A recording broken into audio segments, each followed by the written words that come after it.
సిద్దిపేట జిల్లా ఎర్రవల్లిలోని farm house లో నేడు మాజీ సీఎం కేసీఆర్ అధ్యక్షతన నేడు బీఆర్ఎస్ ఎల్పీ సమావేశం జరగనుంది. మధ్యాహ్నం 1 గంటకు ఎమ్మెల్యేలు ఎమ్మెల్సీలతో బీఆర్ఎస్ అధ్యక్షుడు కేసీఆర్ భేటీ కానున్నారు. రేపటి నుంచి అసెంబ్లీ సమావేశాలు ప్రారంభమవుతూ ఉండడంతో అనుసరించాల్సిన వ్యూహాలపై దిశానిర్దేశం చేయనున్నారు. గత ఏడాది కాలంగా కాంగ్రెస్ ప్రభుత్వం అవలంబిస్తున్న ప్రజా వ్యతిరేక విధానాలు, ఆయా వర్గాల ప్రజలు పడుతున్న ఇబ్బందులను అసెంబ్లీలో ఎత్తి చూపేందుకు అనుసరించాల్సిన వ్యూహంపై కేసీఆర్ దిశానిర్దేశం చేయనున్నారు.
ఎర్రవల్లిలోని ఫామ్ హౌస్ లో నేడు మాజీ సీఎం కేసీఆర్ అధ్యక్షతన బీఆర్ఎస్ ఎల్పీ సమావేశం జరగనుంది. రేపు అసెంబ్లీలో అనుసరించాల్సిన వ్యూహాలకు సంబంధించి ఈ సమావేశంలో చర్చించనున్నారు.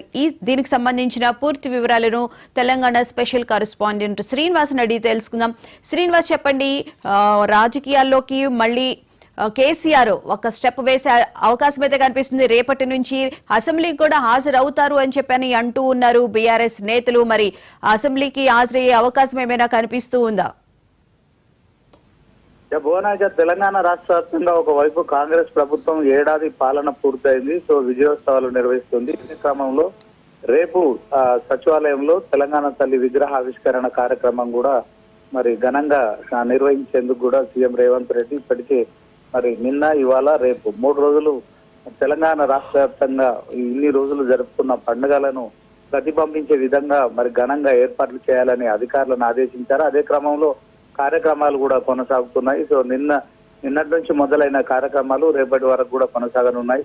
సో సోనియా గాంధీ బర్త్డే రేపు 9వ తేదీన ఉంది. అదే రోజున తెలంగాణ తల్లి విగ్రహాన్ని కూడా మరి తెలంగాణ సచివాలయ ప్రాంగణంలో మరి ఇప్పటికే ఏర్పాటు చేశారు. రేపు సీఎం రేవంత్ రెడ్డి మరి స్వయంగా తెలంగాణ తల్లి విగ్రహ ఆవిష్కరణ చేయనున్నారు. ఇదే సమయంలో రేపు మరొకసారి కూడా తెలంగాణకు సంబంధించిన అసెంబ్లీ సమావేశాలు కూడా ప్రారంభం కానున్నాయి. ఈ నేపథ్యంలో మరి ప్రధాన ప్రతిపక్ష పార్టీగా ఉన్న బీఆర్ఎస్ కూడా మరి తెలంగాణ దీక్షా దివాస్ ను నవంబర్ 29వ తేదీ నుంచి కూడా మరి ఏదైతే తెలంగాణ ప్రత్యేక రాష్ట్రం తెలంగాణలో కాంగ్రెస్ పార్టీ ఆవిర్భావం జరిగింది. ప్రమాణ స్వీకారం చేసి ప్రభుత్వం ఏర్పడిన రోజు వరకు కూడా మరి ఏదైతే నిరసన కార్యక్రమాలకు కూడా పిలుపునిచ్చింది. సో ఒకవైపు కాంగ్రెస్, మరొక వైపు బీఆర్ఎస్ కూడా మరి ఈ యొక్క కార్యక్రమాలని తెలంగాణలో 11వ మరి తెలంగాణ రాష్ట్రం ఏర్పడిన తర్వాత 11వ జరుగుతున్న కార్యక్రమాల పట్ల ఇటు కాంగ్రెస్ విజయోత్సవాలు నిర్వహిస్తుంటే అటు బీఆర్ఎస్ మాత్రం నిరసన వారోత్సవాలు నిర్వహిస్తుంది. ఇదే క్రమంలో మరి అసెంబ్లీ సమావేశాలు కూడా రేపటి నుంచి ప్రారంభం కానున్న నేపథ్యంలో ఒక బీఆర్ఎస్ ఎల్పీ సమావేశము మరి ఎర్రవల్లిలో మాజీ సీఎం కేసీఆర్ అధ్యక్షతను కూడా నిర్వహించేందుకు కూడా ఇప్పటికే బీఆర్ఎస్ అయితే ప్రకటించింది. సో ఈ రోజు ఎర్రవల్లిలో మరి రేపు అసెంబ్లీలో ఎలాంటి వ్యూహంతో ముందుకెళ్లాలనే విషయంలో మాజీ సీఎం కేసీఆర్, బీఆర్ఎస్ అధినేత, బీఆర్ఎస్ ఎమ్మెల్యేలకు దిశానిర్దేశం చేయనున్నారు. ఒకవైపు కేసీఆర్ రావాలి, కేసీఆర్ కావాలంటూ కూడా రేవంత్ రెడ్డి పదే మరి ఆహ్వానిస్తున్నారు. నిన్న మంత్రి పొన్నం ప్రభాకర్ కూడా ఎర్రవల్లికి వెళ్లారు. సో మాజీ మంత్రి కేసీఆర్ ను కూడా తెలంగాణ విగ్రహావిష్కరణలో పాల్గొనాలని చెప్పి కూడా ఆహ్వానం ఇచ్చారు. సో మరి కేసీఆర్ హాజరవుతారా లేకుంటే హాజరవుతారా అనే దాని పట్ల ఒక సస్పెన్స్ కొనసాగుతుంది. అయితే అసెంబ్లీ సమావేశాలకు కూడా మరి కేసీఆర్ ఇప్పుడు మరొకసారి హాజరవుతారా లేదా అనే సస్పెన్స్ కొనసాగుతుంది. హాజరవుతారని కొందరు, రారని మరికొంతమంది చెప్తున్న పరిస్థితి ఉంది. మరి రేపు కేసీఆర్ విగ్రహావిష్కరణతో పాటు అసెంబ్లీకి వస్తారా, ఇదే క్రమంలో ఎలా ఉంటుంది అనేది మాత్రం వేచి చూడాలి. Right, thank you Srinivas.